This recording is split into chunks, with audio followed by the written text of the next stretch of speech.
Alright guys, round 2 of trying to make this video. I've never really put videos out on YouTube, and I'm realizing I just went through and listened to the last one I made because I'm kind of on a little road trip here, and I just ramble and stutter and have big spaces in my speaking. So I'm going to try to shorten this one down and kind of get to the main points of what I'm trying to say. Currently, I am sitting in my 2005 Saab 92X Areo. It has a 2-liter engine with a TDO4 turbo. Everything about it is made by Subaru, except for the grille, bumper, headlights, hood, and these seats. That is made by Saab. Why did Saab make a car that's the Subaru? Well, kind of early 2000s area, when GM bought Saab, they asked Subaru to make them a car or give them a car. Saab kind of just did some badge engineering there, and they ended up getting the 05 WRX wagon. They made the Saab 92X from 2005 to 2006. And this is going to be kind of a review of the 92X and kind of a comparison between the Saab version and the Subaru version. Alright, so I'll start off with what I already mentioned there.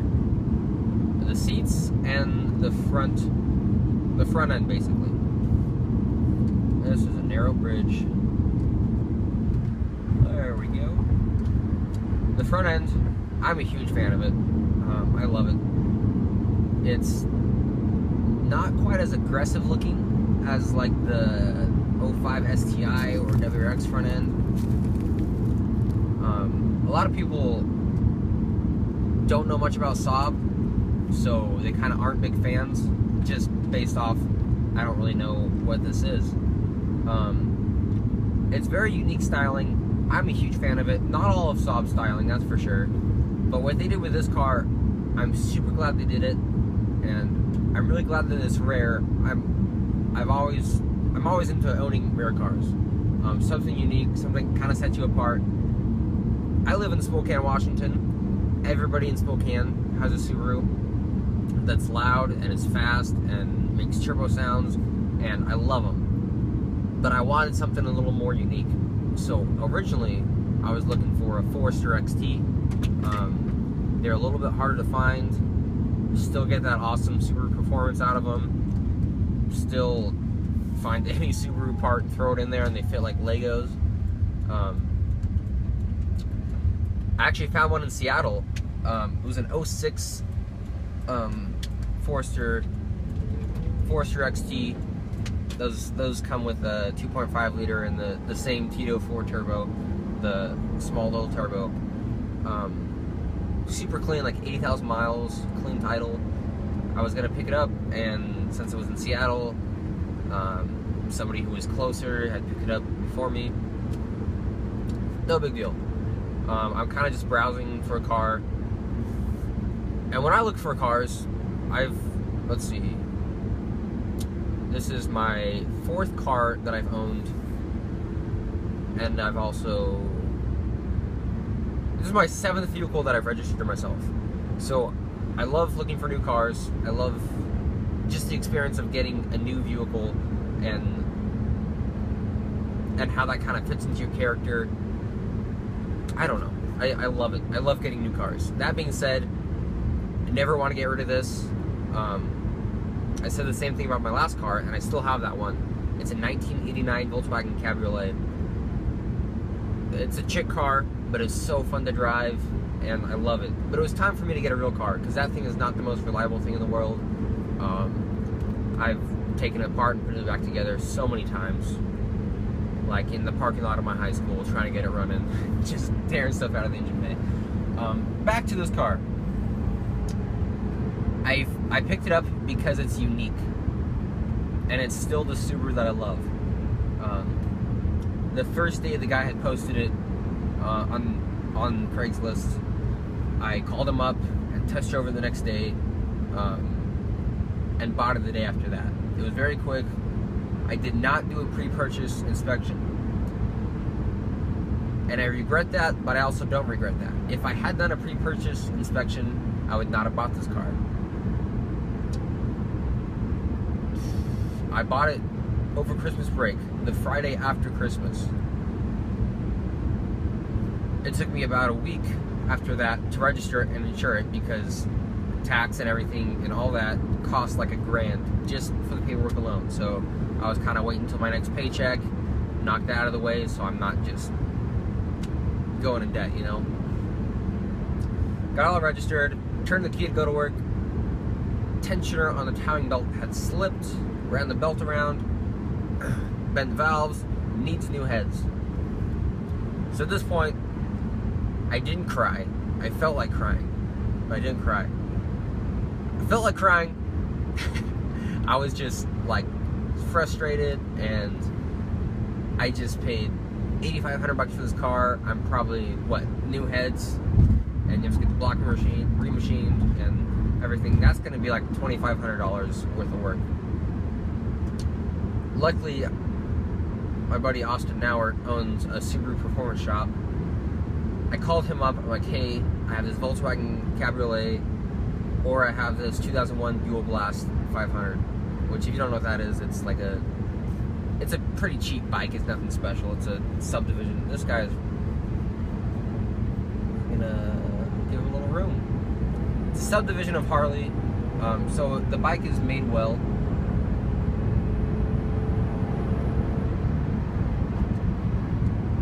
It's just nothing too special. It's a 500cc single cylinder. I have this car, I have this bike, and I'll trade you either one of them for new heads on my car. I've done work on my cars before, but I've never pulled an engine, and I've never really worked on a Subaru, and I want it done right. So he's like, yeah man, honestly, I'll take the bike.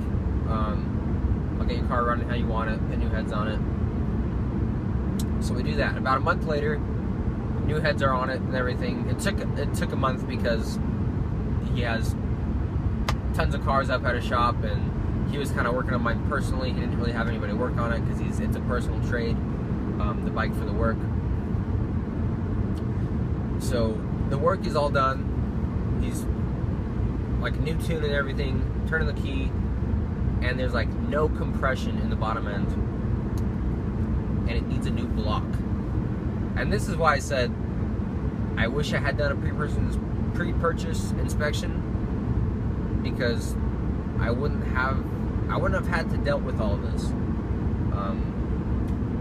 I probably would have ended up with an Audi or something, just because all the Subarus in Spokane, I kind of know all of them, really. They're all raced to hell and banging off the rev limiter every day, every car meet, and no clean titles. All that being said, he hooks me up with a new block and heads, and if it wasn't for him, I wouldn't have this car right now. He did so much work into it, kind of out of his own pocket, hooked me up big time. So that was Christmas break, I bought the car. Now I'm driving it. I got it back June 28th, which I know that's a long time to be waiting for a car and working on it. But it was so worth the wait. It was so worth it. I got it. On the way home, it starts sputtering, starts dying, dies in a parking lot because the alternator went out. I have to call my buddy. He brings me to work. I get off work, go to O'Reilly's, pick up an alternator. I had to call him and be like, hey, can you guys stay open for like 5 minutes so I can pick up an alternator? They're like, yeah. Drive back to that parking lot. I change it there, and then I drive my car to like 4 in the morning, just enjoying it, cruising slow. I didn't rev past $5,000 for 1,000 miles. Currently I'm at like 1,400 miles, and today's date is like August 11th or 12th, something like that. So it's been a bit of a journey, a very annoying, frustrating journey, but it's been worth it, because now I have my car, fresh engine, it's running like a top. I love it. It's prime. that was kind of a big sidetrack. I was talking about the differences between this car and the WRX. I won't really do a review of this car, because if you watch a review of a WRX, which there's hundreds of them, this guy's getting on my tail again, then you know how this car performs and what it does and what it's about. That being said, Saab went ahead and put in the STI steering rack and suspension on this car, which you can feel the difference in that. Definitely a step up. This guy, what is up with this guy? I'm just gonna let him pass in the next passing spot. STI suspension, STI steering rack. Very glad they did that, because you can feel it. This thing is glued to the road. They also added about 100 pounds of just noise cancellation, sound deadening, which also makes a huge difference and is very pleasant on road trips like the one I'm at right now. I'm leaving my buddy's cabin. I was up at Priest Lake, so I'm nice and sunburnt, and my shoulders hurt, and my hair is all ratty from the lake water, and I need to go home and shower. Really fun time at the lake. There's some really fun roads up here. Priest Lake, Idaho is where I'm at. I'm driving back. Ooh. There he goes. That BMW 5X. Those are fun cars.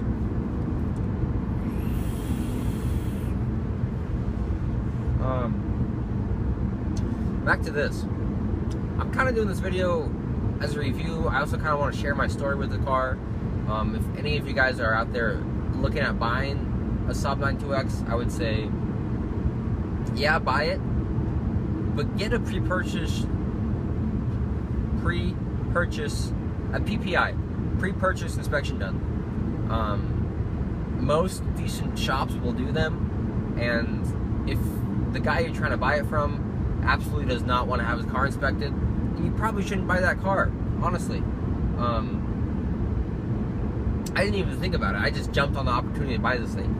And for quite a few months there, I regretted buying this thing. I really did. Now I absolutely don't.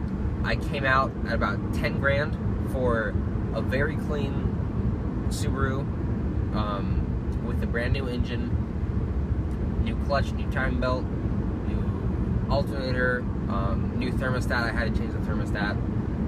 That's kind of basic. Those go out. So I came out clean, right around 10 grand, and that was kind of my budget when I was looking for cars. I didn't want to spend that much, but I did, and I don't regret it.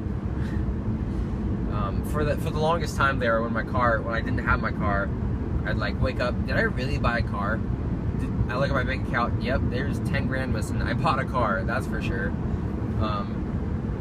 Long story short, it's worth it.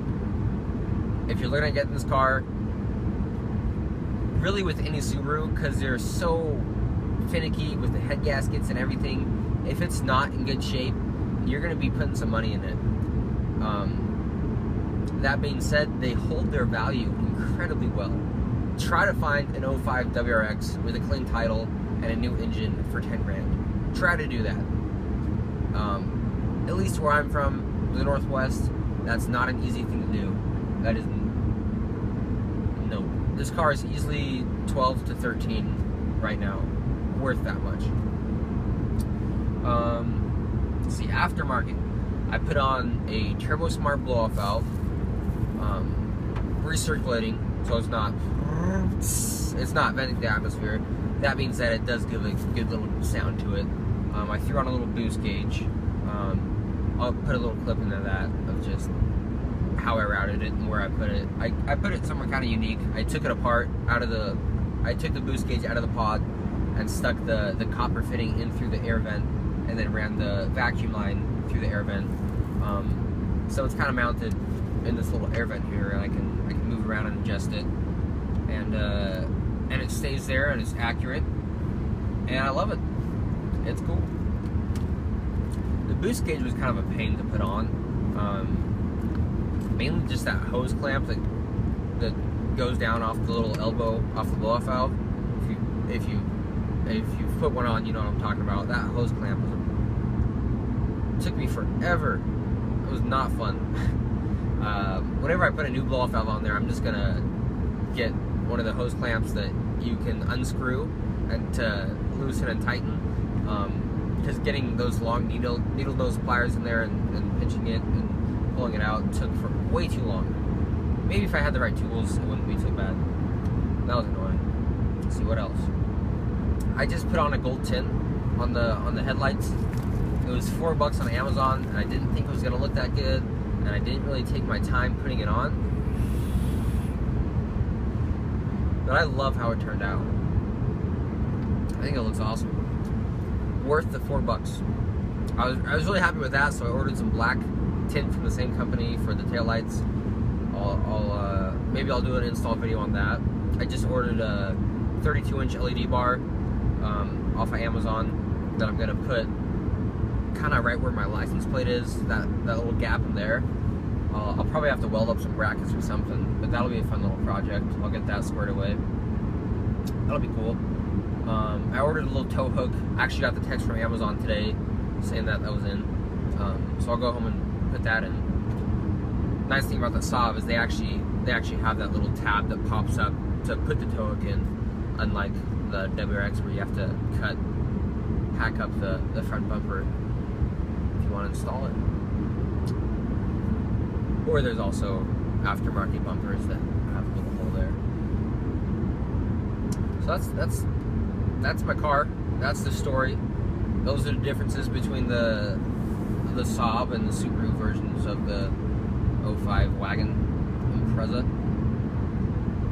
I've been impressed with this car. Its performance, it holds up against some rather fast cars on the road. I've gone a lot faster than I should in it already. I should probably start saving up for some tickets. Probably be a smart thing to do. I guess that kind of sums it up. I kind of posted this as an intro to maybe start doing some vlogs about my car, and maybe it'll turn into something else. I don't know. But I kind of just wanted to put something out there. I wanted to share my car.